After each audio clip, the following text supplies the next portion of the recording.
देखिए बच्चों, सबको आवाज आ रही है बराबर? Yes sir. देखिए, लास्ट क्लास में हमने क्वेश्चन नंबर 5 किया था, यस सर। आनंद और प्रमोद वाला। आज हम क्वेश्चन नंबर 6 पढ़ते हैं, जो कि आपका फेब 2013 के एग्जाम में आया हुआ है। देखिए, Abhijit and Sujit are partners sharing profit and losses in the ratio of 3/5 and 2/5 respectively. That means profit sharing ratio is 3:2. From the following trial balance and adjustment, prepare a trading account, profit and loss account for the year ended 31st March 2010 and the balance sheet as on that date. Trial balance दिया हुआ है 31 मार्च 2010 का। ठीक, नीचे adjustment दी हुई है। सबसे पहले एडजस्टमेंट का मार्किंग लगा लेते हैं। Closing stock was valued at cost और मार्केट प्राइस, तो क्लोजिंग स्टॉक का मार्किंग कहीं नहीं आएगा। डेप्रिसिएट प्लांट 10% पर एनम, तो प्लांट को मार्क लगा दीजिए, प्लांट को मार्क लगा दीजिए। मिला क्या प्लांट? ठीक, उसके बाद प्रीपेड इंश्योरेंस, इंश्योरेंस को मार्क लगा दीजिए। उसके बाद office expenses included a personal expense of Sujit 800, तो ऑफिस एक्सपेंसेस को मार्क लगा दीजिए, ऑफिस एक्सपेंसेस को मार्क लगा दीजिए। उसके बाद maintain RDD at 5% on sundry debtors, debtors पर 5% आरडीडी क्रिएट करनी है, डेटर्स पर 5% आरडीडी क्रिएट करनी है, तो डेटर्स को मार्क लगा दीजिए और बैड डेट्स को मार्क लगा दीजिए। ठीक है, लिखिए अब in the books of partnership firm, in the books of partnership firm, in the books of partnership firm, in the books of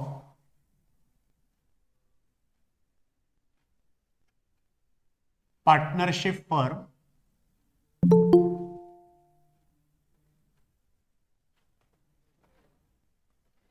सबसे पहले trading account for the year ended 31st March, for the year ended 31st March 2010, sorry 2010 बराबर है 31st March 2010।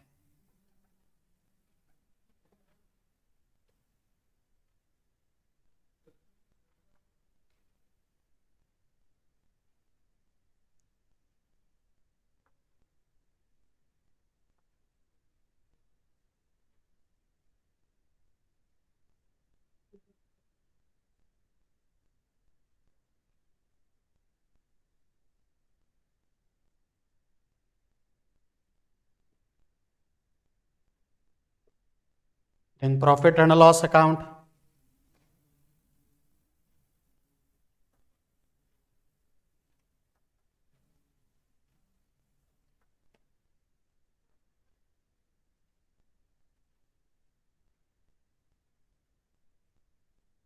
for the year ended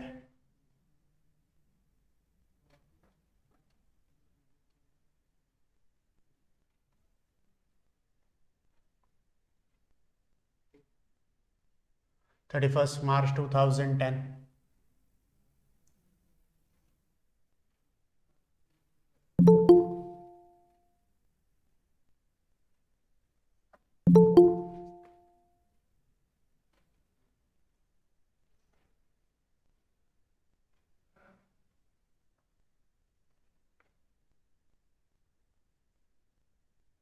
Then balance sheet,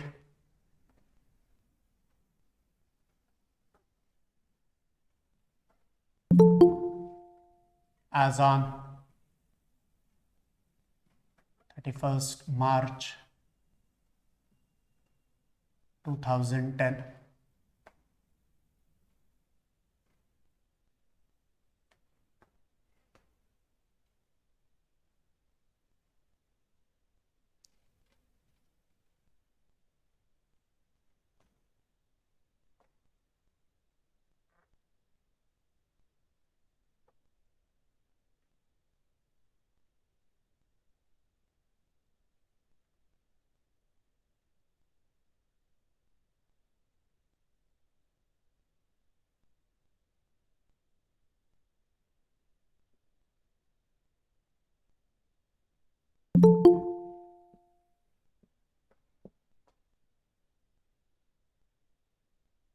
हो गया ruling? Yes, Yes, sir. sir. ठीक, कर लीजिए जिनका बचा है।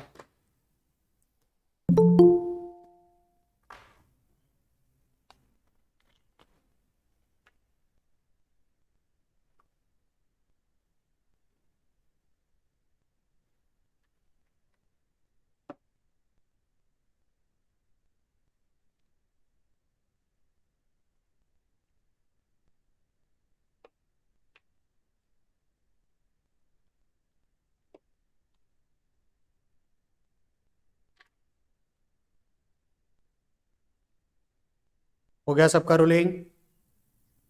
Yes, sir. Yes, sir. Yes, sir. देखिए Yes, sir. अब यहां पर ट्रायल बैलेंस में कुछ हिडन एडजस्टमेंट है। एक है सबसे लास्ट ट्रायल बैलेंस में बैंक लोन दिया हुआ है, उस पर हिडन एडजस्टमेंट है, उसको मार्क लगा के रख दीजिए। ठीक, देखिए सबसे पहले ट्रायल बैलेंस को पोस्ट करता है। सबसे पहले दिया है ओपनिंग स्टॉक 45,000, मतलब साल के शुरुआत का स्टॉक। इस साल का ओपनिंग मतलब पिछले साल का क्लोजिंग रहा होगा, इस साल का ओपनिंग मतलब पिछले साल का क्लोजिंग रहा होगा, बराबर। तो ओपनिंग स्टॉक हमेशा ट्रेडिंग के डेबिट में, ओपनिंग स्टॉक हमेशा ट्रेडिंग के डेबिट में, तो ट्रेडिंग अकाउंट के डेबिट में लिखिए टू ओपनिंग स्टॉक, लिखिए सब लोग ट्रेडिंग के डेबिट में। इधर लैंड एंड बिल्डिंग भी है। सर उसका आधा क्वेश्चन बैक साइड में है। एक मिनट, मैंने शायद Yes, sir. मैंने गलत चीज ये की है। सबसे पहले Yes, ड्राइंग्स sir. है, सबसे पहले ड्राइंग है। Drawing account. Yes, sir. Drawing it. ठीक है, सबसे पहले ड्राइंग्स दिया हुआ है। मैंने गलती से क्वेश्चन नंबर 3 पढ़ लिया था। ठीक है, ओपनिंग स्टॉक फिलहाल लिख के रखो, वहां अमाउंट नहीं है, अमाउंट बाद में लिखेंगे हम जब मिल जाएगी। ठीक है, देखिए क्वेश्चन की शुरुआत जो है वो ड्राइंग से है। क्वेश्चन की शुरुआत कहां से है? Drawing से। तो अभिजीत और सुजीत का ड्राइंग्स दिया है। ड्राइंग्स हम कैपिटल में से क्या करेंगे? माइनस करेंगे। ड्राइंग्स को माइनस। कैपिटल में से माइनस, तो बैलेंस शीट के लायबिलिटी साइड में मैं लिखता हूं अभिजीत कैपिटल, अभिजीत कैपिटल, उसके बाद 5-6 लाइन छोड़कर सुजीत कैपिटल। कैपिटल में से बच्चों हम लेस करते हैं ड्राइंग्स, कैपिटल में से लेस करेंगे ड्राइंग्स।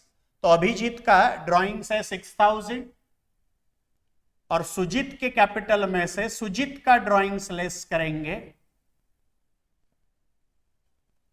जो कि है आपका 4,000। ठीक है, सबसे पहले ट्रायल बैलेंस में ड्राइंग्स दिया है, तो ड्राइंग्स कैपिटल में से क्या होता है? माइनस होता है, तो उसको कैपिटल में से माइनस कर दिया। ये समझा है बच्चों? Yes, sir. उसके बाद दिया है land and building. Land and building ये असेट है, लैंड एंड बिल्डिंग ये असेट है, तो बैलेंस शीट के असेट साइड में।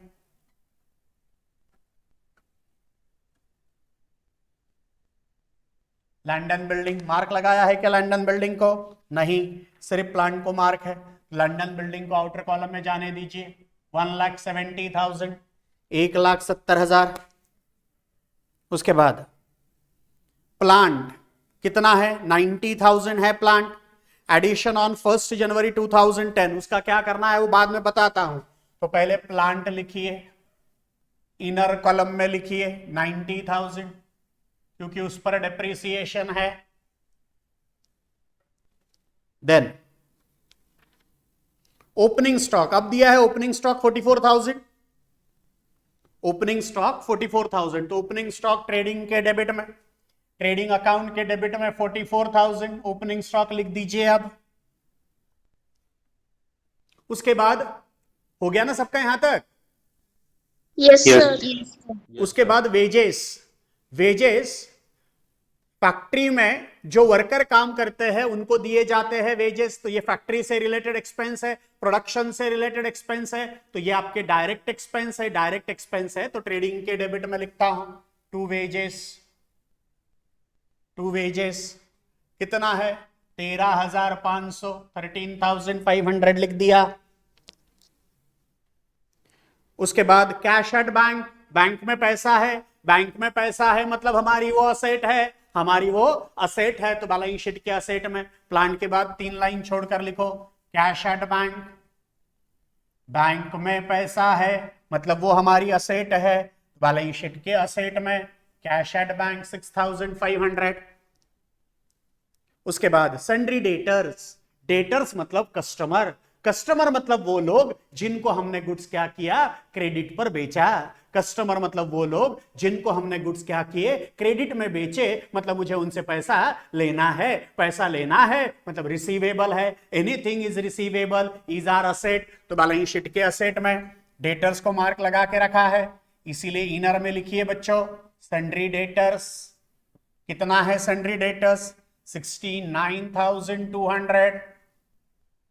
उसके बाद परचेसेस 1,22,500। गुड्स परचेस किए, खर्चा हुआ, खर्चा हुआ डायरेक्ट एक्सपेंस हुआ, डायरेक्ट एक्सपेंस हुआ ट्रेडिंग के डेबिट में। नीचे कहीं परचेस रिटर्न है क्या देख लीजिए, नहीं है तो आउटर में जाने दीजिए। परचेस कितना है? परचेसेस 1,22,500, 122,500। उसके बाद कैरेज, अब वो इनवर्ड है या आउटवर्ड है, कुछ नहीं दिया। वो इनवर्ड है या आउटवर्ड है, कुछ नहीं दिया, तो ऐसे समय ये मानेंगे कि वो इनवर्ड है, मतलब परचेस करते समय का कैरेज है। परचेस करते समय का कैरेज आएगा बच्चों ट्रेडिंग के डेबिट साइड में। तो लिखो ट्रेडिंग के डेबिट में 2 कैरेज, 2 कैरेज कितना? 2,100 है, तो 2,100 लिख दिया ट्रेडिंग के डेबिट में।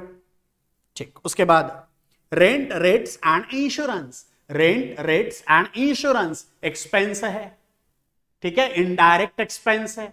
तो पी एंड एल अकाउंट के डेबिट में लिखो 2 रेंट रेट्स एंड इंश्योरेंस 4,500, 4,500, 4,500। उसके बाद फर्नीचर, फर्नीचर असेट है, फर्नीचर असेट है, तो बैलेंस शीट के असेट में डेटर्स के बाद 2 लाइन छोड़कर फर्नीचर, फर्नीचर असेट है। फर्नीचर हमारे बिजनेस की परमानेंट असेट है, मतलब फिक्स्ड असेट है। सैलरी, हाँ सर इंश्योरेंस सर, ये इंश्योरेंस ये पर outer- एडजस्टमेंट है। इंश्योरेंस Yes, पर sir. एडजस्टमेंट है। हाँ सर। Yes sir. इनर में ला लीजिए 4,500, वेरी गुड। उसके बाद सैलरी, सैलरी ये एक्सपेंस है, ऑफिस में जो एम्प्लॉय काम करेंगे उनको सैलरी दी जाएगी, तो ऑफिस का खर्चा है, तो पी एंड एल के डेबिट में। सैलरी पर एडजस्टमेंट है क्या? नहीं है, नो सर। तो आउटर में जाने दीजिए। उसके बाद बैड डेट्स, बैड डेट्स मतलब जो पैसा आपका डूब गया, पैसा डूब गया मतलब उतने का आपको नुकसान हुआ, तो bad debts P and L के डेबिट में। बैड डेट्स का चार्ट हम बनाते हैं, याद है क्या? Yes, sir. Bad debts Yes, sir. 3,200, इसमें हम ऐड करते हैं फर्दर बैड डेट्स, इसमें हम ऐड करते हैं न्यू आरडीडी, और फिर क्या करते हैं? Minus all are minus all are- old old RDD क्या करेंगे? माइनस करेंगे। ये सब प्लस माइनस करके आउटर में आएगा, ठीक है। देखिए अब उसके बाद ऑफिस एक्सपेंसेस, ऑफिस का खर्चा पी एंड एल के डेबिट में ऑफिस एक्सपेंसेस को मार्क करके रखा है। इनर में लिखिए एडमिनिस्ट्रेशन का खर्चा है 5,400, इनर में लिखा क्योंकि उस पर एडजस्टमेंट है। समझा है बच्चों? Yes, sir. यहां तक सबको समझ में आया है? ये थे Yes, sir. Debit Yes, balance, ये थे डेबिट बैलेंस। अब क्रेडिट बैलेंसेस का पोस्टिंग करते हैं। सबसे पहले दिया है कैपिटल, कैपिटल मतलब ओनर ने बिजनेस में लगाया हुआ पैसा। जब ये बिजनेस बंद करने की बारी आएगी तो दिया हुआ पैसा वापस करना पड़ेगा, ओनर को पैसा वापस करना पड़ेगा, क्योंकि बिजनेस स्टार्ट होने के बाद बिजनेस अलग होता है, ओनर अलग होता है, बराबर। तो कैपिटल ये हमेशा लाइबिलिटी रहेगा, तो 1,32,000 अभिजीत का कैपिटल, उसमें से 6000 ड्राइंग्स हो गया तो 1,26,000। उसके बाद सुजीत का कैपिटल 88,000, उसमें से 4,000 का ड्राइंग्स माइनस हो गया 84,000। यहां तक समझा है बच्चों? Yes, sir. सेल्स इनकम है, सेल्स इनकम है और सेल्स बिजनेस की डायरेक्ट इनकम है। डायरेक्ट इनकम है तो ट्रेडिंग के क्रेडिट में लिखेंगे, तो ट्रेडिंग के क्रेडिट में लिखो बाय सेल्स कितना, 1,69,000। ठीक, उसके बाद सन्ड्री क्रेडिटर्स, क्रेडिटर्स मतलब सप्लायर, सप्लायर मतलब वो लोग जिनसे हमने गुड्स क्रेडिट पर खरीदे हैं। हमने गुड्स क्रेडिट पर खरीदे तो हमें उन्हें पैसा देना है, मतलब हमारे बिजनेस की लाइबिलिटी है। तो बैलेंस शीट के लाइबिलिटी में लिखता हूं। इसके बाद 3-4 लाइन छोड़ दीजिए, उसके बाद लिखिए सन्ड्री क्रेडिटर्स कितने हैं सर? क्रेडिटर्स है 81,900, लिख दीजिए 81,900 लाइबिलिटीज में।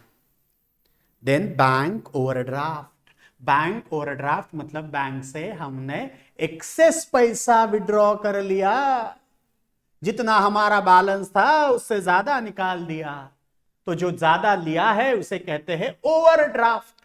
तो वो पैसा मुझे बैंक को फ्यूचर में वापस करना पड़ेगा, वो पैसा हमें बैंक को वापस करना पड़ेगा, मतलब वो हमारे बिजनेस की लाइबिलिटी है। तो लाइबिलिटी में लिखिए बैंक ओवरड्राफ्ट, बैंक ओवरड्राफ्ट कितना सर? 80,000 है, 80,000 है, yes. Reserve for doubtful debts, reserve for doubtful debts. अब ये ट्रायल बैलेंस में दिया हुआ रिजर्व फॉर डाउटफुल डेट्स है, मतलब ये आरडीडी है। ट्रायल बैलेंस में दी है, इसका मतलब ये है ओल्ड आरडीडी है, मतलब ये पिछले साल की आरडीडी है, पिछले साल की आरडीडी है। तो ये आरडीडी ओल्ड आरडीडी कहकर मैं यहां से माइनस करूंगा, ठीक है, 2000।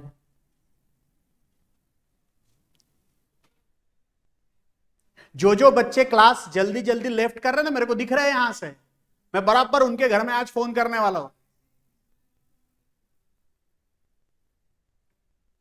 ठीक, उसके बाद आउटस्टैंडिंग एक्सपेंसेस, आउटस्टैंडिंग एक्सपेंसेस मतलब अनपेड एक्सपेंसेस, मतलब जो एक्सपेंसेस का हमने पेमेंट करना चाहिए था लेकिन हमने पे नहीं किया, अभी पे नहीं किया तो फ्यूचर में जाकर हम पे करेंगे, मतलब हमारे बिजनेस की वो लाइबिलिटी है। तो बैलेंस शीट के लाइबिलिटी साइड में आउटस्टैंडिंग एक्सपेंस ये ट्रायल बैलेंस में दिया है, ट्रायल बैलेंस में दिया है, इसका मतलब इसका एक ही इफेक्ट आएगा जो कि बैलेंस शीट के लाइबिलिटी साइड में आएगा, outstanding expenses. Outstanding expenses liability है 4,600 की। Then sundry income, sundry income मतलब मिसलेनियस इनकम, इनकम है, इनकम है, अदर देन सेल है, अदर देन सेल है, इसीलिए पी एंड एल के क्रेडिट में, पी एंड एल के क्रेडिट में 2 लाइन छोड़कर सन्ड्री इनकम मतलब ही मिसलेनियस इनकम आप बोल सकते हो। कितना है सर? 4,000 दिया हुआ है, इनकम में लिख दिया। Pre received rent, pre received rent मतलब rent received in advance, rent received in advance मतलब मुझे एडवांस में रेंट मिला, मुझे एडवांस में रेंट मिला तो मुझे सर्विसेज देनी पड़ेगी, मुझे सर्विसेज देनी पड़ेगी, मतलब सर्विस देने के लिए, सर्विस देने के लिए हमारा बिजनेस लाइबल है, मतलब हमारी यह लाइबिलिटी है। तो लाइबिलिटी में लिखो pre received rent, pre received rent कितना? 5,000, 5,000। उसके बाद ट्रायल बैलेंस में सबसे आखिरी पॉइंट देखते हैं क्या दिया है, क्या दिया हुआ है? 10% बैंक लोन, बैंक से लोन लिया, बैंक से कर्जा लिया, लिया हुआ लोन कभी ना कभी वापस करना पड़ेगा, मतलब ये हमारे बिजनेस के लिए लाइबिलिटी है। तो लाइबिलिटी में लिखिए, उस पर हिडन एडजस्टमेंट भी है, इसीलिए इनर में लिखिए 10% बैंक लोन कितना है? 32,000, 32,000 इनर में लिखिए, इस पर हिडन एडजस्टमेंट है। समझा बच्चों यहां तक? Yes, sir. Yes, sir. Trial Yes, balance sir. का पोस्टिंग समझ में आया सबको? Yes, sir. अब नीचे Yes, दी हुई sir. एडजस्टमेंट देखिए। सबसे पहली adjustment, closing stock was valued at cost 34,000, market price 40,000। तो क्लोजिंग स्टॉक हमने ऐसा एक क्वेश्चन किया है शायद, है ना, जिसमें कॉस्ट और मार्केट प्राइस दी थी। Yes, sir. Yes, sir. तो जब Yes, कॉस्ट sir. और मार्केट sir. प्राइस, जब कॉस्ट और मार्केट प्राइस दी जाएगी तो दोनों में से जो लेस है, दोनों में से जो लेस है वो कंसीडर करेंगे। सर ऐसा क्यों? क्योंकि ऐसा अकाउंटिंग स्टैंडर्ड 2 में कहा गया है। अकाउंटिंग स्टैंडर्ड 2 है किस चीज का? अकाउंटिंग स्टैंडर्ड 2 है वैल्यूएशन ऑफ इन्वेंट्री का। इन्वेंट्री मतलब क्या? इन्वेंट्री मतलब स्टॉक। ये अकाउंटिंग स्टैंडर्ड कौन इशू करता है? अकाउंटिंग स्टैंडर्ड इशू करता है ICAI, institute of chartered accountant of India. तो उन्होंने बताया है जब क्लोजिंग स्टॉक की कॉस्ट प्राइस और मार्केट प्राइस दी जाएगी तो दोनों में से जो लेस है उसे कंसीडर करेंगे। तो दोनों में से जो लेस है वो है 34,000, वो है 34,000। तो क्लोजिंग स्टॉक का वैल्यूएशन होगा 34,000 पर। समझा है क्या ये? Yes, sir. Yes, yes. तो पहला इफेक्ट क्लोजिंग स्टॉक 34,000 का पहला इफेक्ट ट्रेडिंग के क्रेडिट में, तो ट्रेडिंग के क्रेडिट में लिखता हूं बाय क्लोजिंग स्टॉक।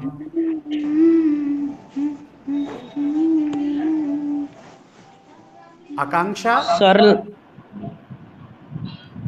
आकांक्षा बुरे, Yes, sir. गाना गाना है बेटा आपको? No, sir. ठीक है, नहीं अपन अलग से एक प्रोग्राम रखेंगे एक दिन।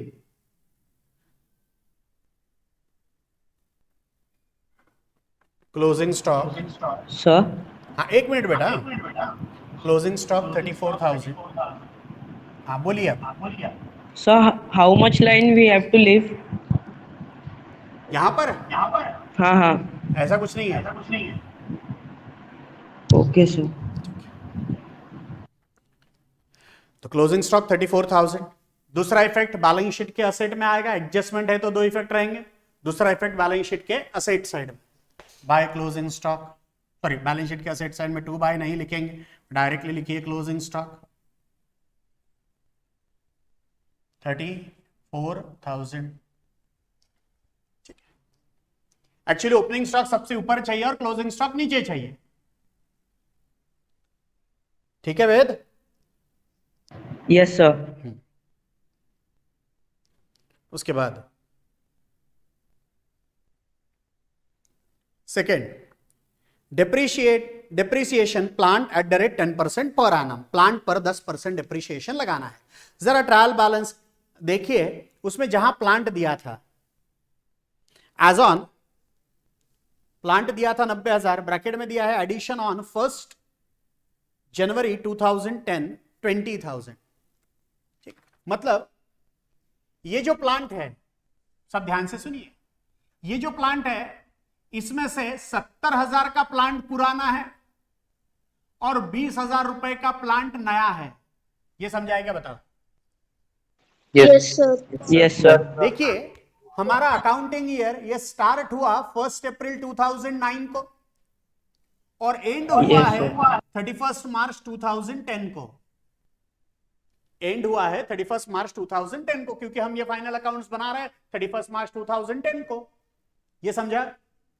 Yes, sir. Yes, sir. Yes, sir. अब ये जो ट्रायल बैलेंस बना ये साल के आखिरी के दिन बना।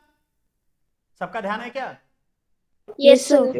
Yes, sir. इस दिन मेरे पास ट्रायल बैलेंस में प्लांट दिख रहा है 90,000 का। सब लोग ध्यान से समझिए, मतलब अच्छे से समझिए, 90,000 का। अब वहां ब्रैकेट में दिया था, इसमें हमने एडिशन की है। इसमें एडिशन की कब की? 1 जनवरी 2010 को। तो 1 जनवरी 2010 को मैंने प्लांट परचेस किया। कितने का? 20,000 का। सबका ध्यान है क्या? Yes, sir. Yes, sir. अब ये 20,000 रुपए इसमें ऐड करने पड़ेंगे कि ऑलरेडी एडेड है? Already. Already है. ऑलरेडी एडेड है, ऑलरेडी एडेड है। आप यदि उसमें उसको फिर से जोड़ दोगे तो पूरा का पूरा सत्यानाश हो जाएगा। ये ऑलरेडी एडेड है 20,000 इसमें, क्योंकि ये साल के बीच में खरीदा और ये साल के आखिरी का बैलेंस है ना। अब इससे Yes, हमें sir. क्या मिलेगा? साल के शुरुआत में कितना था वो मिलेगा। तो साल के शुरुआत में मेरे पास 70,000 का प्लान था, फिर मैंने 20,000 का एडिशन किया, ऐसा साल के अंत में मेरे पास 90,000 का प्लांट हुआ। क्या ये बात समझ में आई क्या? Yes. Yes, sir. Yes, sir. सबको Yes, समझ sir. में आई? अब Yes, देखिए, sir. Yes, sir. अब इसके ऊपर डिप्रिसिएशन लगाना है। अब ये जो प्लांट है जो साल के शुरुआत से मेरे पास है, उसको पूरे साल भर इस्तेमाल किया, सही कि गलत? सही सही, सर। sir. अब इसको पूरे साल भर इस्तेमाल किया तो इसके ऊपर 10% पूरे साल भर का लूंगा, 7,000। हाँ सर। हाँ, sir. लेकिन ये जो परचेस किया 20,000 का, ये परचेस मैंने किया 1 जनवरी 2010 को, मतलब उसको मैंने जनवरी, फरवरी और मार्च, यह 3 महीने ही यूज किया, बराबर? Yes. Yes, sir. कितने महीने यूज किया? 3 महीने। तो इसके ऊपर जब मैं डिप्रिसिएशन लगाऊंगा, इसके ऊपर जब मैं घसारा मतलब डिप्रिसिएशन लगाऊंगा, तो क्या साल भर का लगाना पड़ेगा कि 3 महीने का? 3 महीने का। 3 महीने का. कितने महीने का? 3 महीने का। तीन तो अब महीने का. 20,000 का 10% कितने महीने के लिए? 3 महीने के लिए। ये जीरो गया, ये जीरो गया, ये जीरो गया, ये जीरो गया। 3 1 जा 3, 3 4 जा 12, 4 1 जा 4, 4 5 जा 20, तो 500 रुपया आएगा, यस सर। बराबर? Yes, तो sir. 7,000 पे 70,000 पे 7,000 और 20,000 पे 500, ऐसा टोटल 7,500 का डिप्रिसिएशन आएगा। Yes sir. समझा है क्या ये? Yes, sir. हाँ हाँ। तो ये डिप्रिसिएशन हम असेट में से मतलब प्लांट में से माइनस करता हूं। Less depreciation at the rate 10%, bracket में लिखता हूं 7,000 प्लस 500, ऐसा 7,500। तो आउटर में लाता हूं 82,500। ये आपको लिख के रखना होगा, आपकी कॉपी में तो लिख के रख सकते हो। समझा क्या? Yes sir. Yes, sir. लिख दिया सबने यहां तक? Yes, sir. अब डिप्रिसिएशन असेट में से माइनस किया, डिप्रिसिएशन की वजह से मेरे असेट की वैल्यू क्या हो गई? कम हो गई। असेट की वैल्यू कम हो गई मतलब उतने का मुझे नुकसान हुआ, उतने का मुझे लॉस हुआ। लॉस हुआ तो उसको मैं मेरे पी एंड एल के डेबिट में लिखूंगा, पी एंड एल के डेबिट में लिखूंगा। तो लिखो पी एंड एल के डेबिट में ऑफिस एक्सपेंसेस के बाद 2 लाइन छोड़कर डिप्रिसिएशन ऑन प्लांट कितना? 7,500। समझा है बच्चों? Yes, sir. दूसरी एडजस्टमेंट सबको Yes, क्लियर sir. है? तीसरी देखो, insurance is paid for the year ended 31 May 2010। Sorry मैंने फिर से कुछ तो भी अलग पढ़ा शायद। Prepaid insurance. प्रीपेड इंश्योरेंस सीधा दिया। Prepaid insurance is ₹600। मतलब ये जो 4,500 का इंश्योरेंस पे किया, इसमें से 600 रुपया जो है वो अगले साल का पे किया। कौन से साल का? अगले साल का। अगले साल का है, अगले साल का खर्चा है तो अगले साल के पी एंड एल में जाना चाहिए। अगले साल का खर्चा है तो अगले साल के पी एंड एल में जाना चाहिए, लेकिन वो इसमें इंक्लूडेड है, तो यहां से उसको क्या करेंगे? माइनस करेंगे। लिखो लेस प्रीपेड इंश्योरेंस कितना? 600। तो आउटर में आएगा 3,900। अगले साल का 600 हमने इस साल ही पे करके रखा, तो अगले साल हमें क्या करना है? सर्विसेज लेना है। क्या करना है? सर्विसेज लेना है। मतलब सर्विसेज रिसीवेबल है। एनीथिंग इज रिसीवेबल, ये हमारी असेट है, इसलिए दूसरा इफेक्ट बैलेंस शीट के असेट में। प्रीपेड इंश्योरेंस कितना है सर? 600 रुपया। एडजस्टमेंट नंबर 3 क्लियर है सबको? Yes, sir. ठीक। Adjustment number 4, office expenses include personal expenses of Sujit ₹800। मतलब ये जो ऑफिस एक्सपेंसेस है 5,400, इसमें से 800 रुपए के सुजीत के पर्सनल एक्सपेंसेस है। इसमें से 800 रुपए पर्सनल एक्सपेंसेस है। तो क्या वो ऑफिस एक्सपेंसेस में जाना चाहिए था कि वो ड्राइंग्स में जाना चाहिए था? ड्राइंग्स में जाना चाहिए। सर ड्राइंग्स में। कहाँ जाना चाहिए था? ड्राइंग्स में जाना चाहिए था। Yes sir. बराबर। लेकिन वो किस में आ गया? ऑफिस एक्सपेंसेस में आ गया। मतलब पर्सनल खर्चा बिजनेस के खर्चे में दिख गया। सही कि गलत? सही। सही। बराबर। अब वो तो ड्राइंग्स में जाना चाहिए था लेकिन ऑफिस एक्सपेंस में इंक्लूड हो गया, तो उसको ऑफिस एक्सपेंसेस से क्या करना पड़ेगा? सबसे पहले माइनस करना पड़ेगा। जुगाड़नी पड़ेगी कि नहीं? तो इसमें से लेस करेंगे पर्सनल ऑफिस एक्सपेंसेस या पर्सनल एक्सपेंसेस ऑफ सुजीत। कितना? 800 रुपए माइनस कर देंगे। माइनस करेंगे तो बचेगा 4,600, 4,600। ये 800 रुपया, ये 800 रुपया सुजीत का पर्सनल एक्सपेंस है। सुजीत का पर्सनल एक्सपेंस है तो उसके कैपिटल में से क्या करना पड़ेगा? उसको माइनस करना पड़ेगा, क्योंकि ड्राइंग्स है ना वो।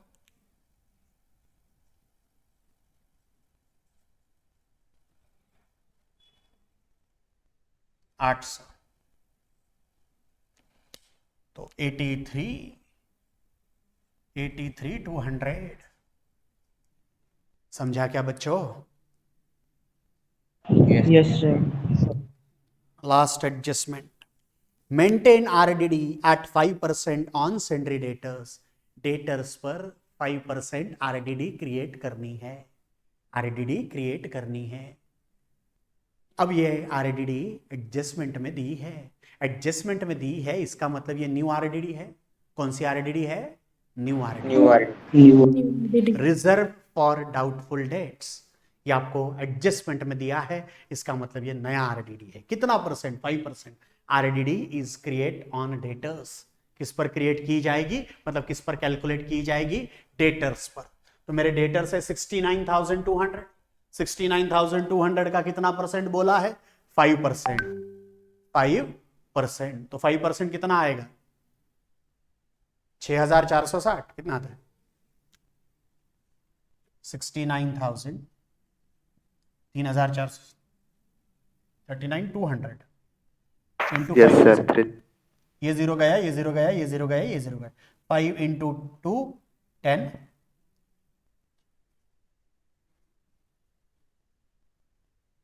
3,460। Yes, Yes, sir. 3460. Yes, sir. 3460. Less new RDD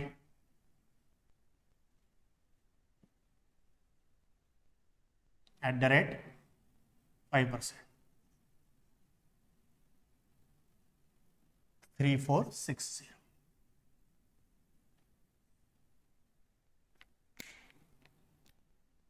zero 4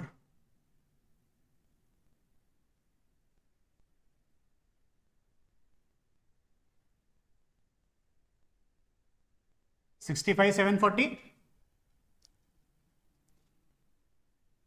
Yes, sir. Yes sir. और ये नी RDD मतलब ये हमारा एक्सपेक्टेड लॉस है। मैंने ट्रायल बैलेंस में P&L में लिख के रखा है, उसमें ऐड कर देता हूँ 3,460। टोटल हो जाएगा 6,660।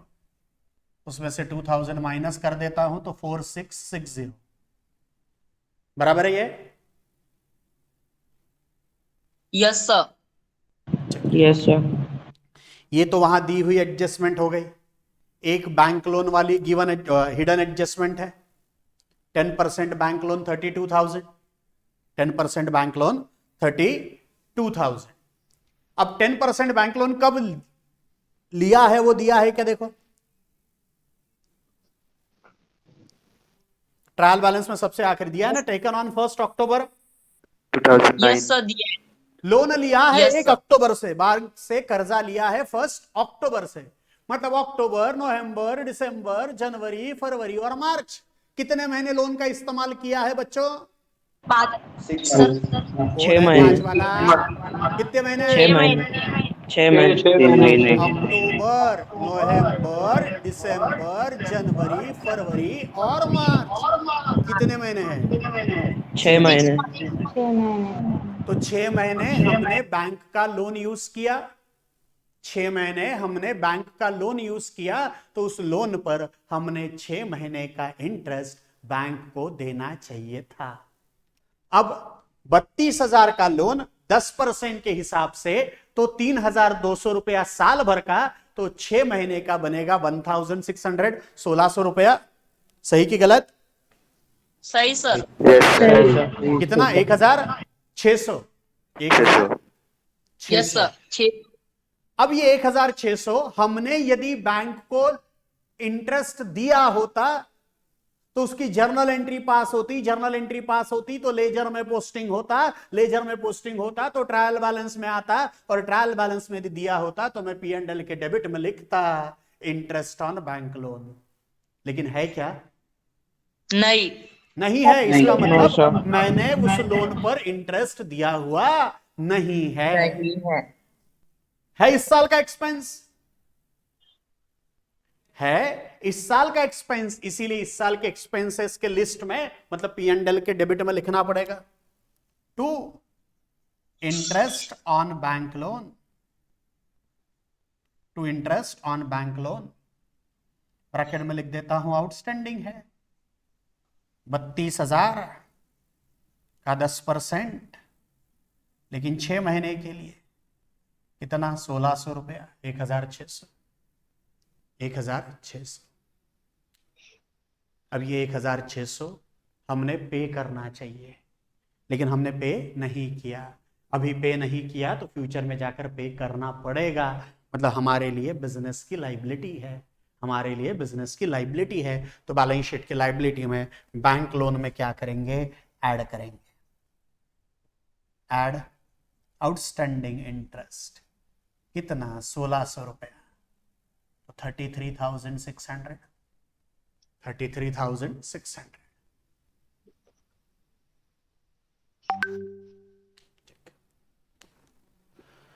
समझाए बच्चों सबको? Yes, sir. Yes, sir. तो अब इसको क्लोज करेंगे। सबसे पहले क्रेडिट साइड की टोटल, फिर डेबिट साइड की टोटल। क्रेडिट की टोटल यदि हम लेते हैं तो वो आती है 2,03,000 शायद है, बराबर 2,03,000। डेबिट की टोटल Yes, sir. 100 कैरी 1, 4 और 1 5, 5 3 8, 8 2 10, 10 2 12, 12 कैरी 1, 4 और 1 5, 6 7 8, 8 1, 180 to 100 है डेबिट की total. Yes sir. Yes, sir. तो क्रेडिट साइड की टोटल ज्यादा है, वो दोनों जगह लिखेंगे। 2,03,000 और 2,03,000। डिफरेंस 0 में से 0 गया 0, 0 में से 0 गया 0, 0 में से 1 नहीं जाएगा। यहां करना पड़ेगा 10, यहां करना पड़ेगा 2, 10 में से 1 गया 9, 2 में से 2 गया 0, यहां 0 में से 8 नहीं, यहां करना पड़ेगा 10, 10 में से 8 गए 2, यहां 1 में से 1 गया 0, मतलब 20,900। Yes, sir. 20,900। Yes, sir. ये 20,900 ट्रेडिंग अकाउंट का क्रेडिट बैलेंस है, मतलब ये ग्रॉस प्रॉफिट है। ये है gross profit. Gross profit carried down. इसको ट्रांसफर करेंगे P&L अकाउंट में। ग्रॉस प्रॉफिट 20,900 जाएगा P&L अकाउंट में। अब इसको ला लिया P&L अकाउंट में, P&L के क्रेडिट में बाय ग्रॉस प्रॉफिट 20,900। अब क्रेडिट की टोटल 20,900 प्लस 4, 24,900। अब डेबिट की टोटल लेता हूं 0 0 0 0, सर आखिरी में 0 0 0 0 6, 6666 100 प्लेस पे 9 plus 6 15 15 plus 6 21 21 plus 6 27 27 plus 5 32 32 plus 6 38 3 7 plus 3 10 10 plus 3 13 13 plus 4 17 17 plus 4 21 21 plus 7 28 29 29 860 Yes, sir. 29,860. Debit की टोटल ज्यादा है यहां पर Yes, sir. डेबिट की टोटल ज्यादा है मतलब यहां डेबिट बैलेंस है वो लिखता हूं 29,860 29,860 difference 0 6 9 8 4,960 Yes, sir. Yes, sir. Yes, sir. तो ये 4,960 लॉस आया है ये 4,960 लॉस आया है अब ये लॉस दोनों पार्टनर्स में डिस्ट्रीब्यूट होगा जैसे प्रॉफिट बंटता है प्रॉफिट देना पड़ेगा तो लॉस दोनों से लेना पड़ेगा तो ये दोनों में डिस्ट्रीब्यूट होगा by net loss Abhijit ratio दिया है 3:5 3/5 एंड 2/5 4960 इंटू 3/5 और सुजित 4960 इंटू 2/5 तो 4960 इंटू 3/5 5 1 जा 5 5 9 जा 45 4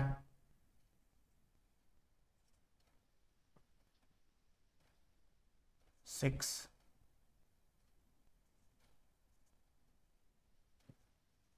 2976 Yes, sir. Yes, sir.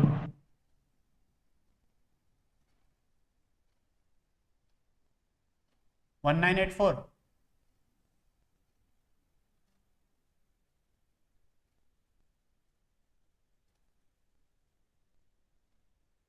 बराबर है 1984 Yes, sir. Yes, sir.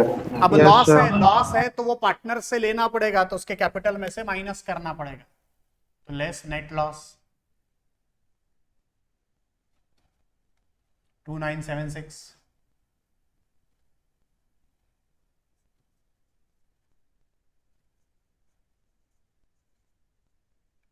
1984 तो माइनस करेंगे तो 4 2 0 3 123 24 Yes, sir. Yes, sir.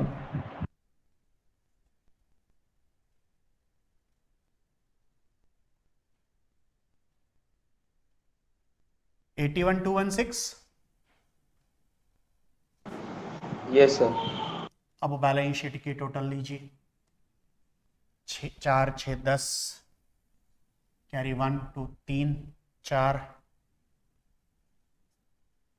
0 2 9 2 11 11 और 6 17 17 और 6 23 2 5 6 7 8 9 10 10 और 9 19 1 4 4 12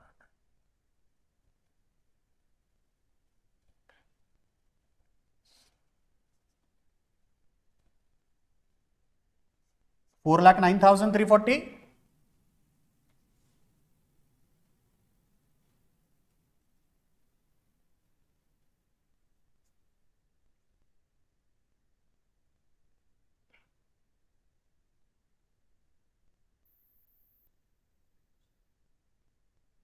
4,09,340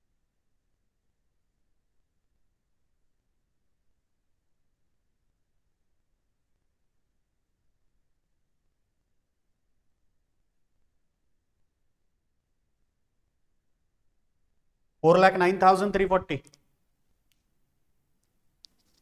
Yes, sir. Yes, sir. समझा है बच्चों सबको?